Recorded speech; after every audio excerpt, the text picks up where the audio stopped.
तो नमस्कार दोस्तों, आप सभी का फिर से एक बार और स्वागत है हमारे YouTube चैनल भोजपुरी पेज में। और मैं हूं आप सबका दोस्त भाई अजीत यादव।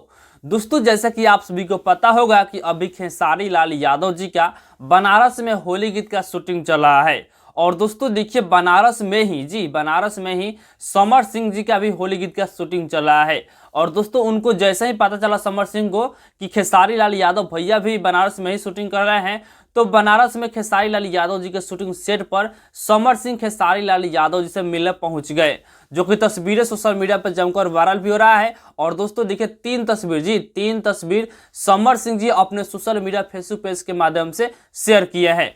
और दोस्तों देखिए, सबसे बड़ी बात यह है कि जब भी दोनों भाई मिलते हैं, खेसारी लाल यादव जी और समर सिंह, तो दोनों भाइयों का प्यार दिखता है।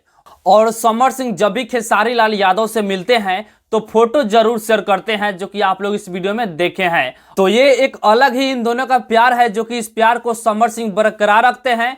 तो बाकी दोस्तों, आप लोग इसके बारे में क्या कहना चाहते हैं कमेंट बॉक्स में बताइएगा। और इसी के साथ हम इस वीडियो को समाप्त करते हैं। ये वीडियो अगर पसंद आया होगा तो इस वीडियो को लाइक शेयर कीजिएगा। बाकी मेरे चैनल को अभी तक सब्सक्राइब नहीं किए हैं तो सब्सक्राइब भी कर लीजिएगा, क्योंकि इस चैनल पर भोजपुरी इंडस्ट्री का हर एक अपडेट सबसे पहले आपको मिलेगा।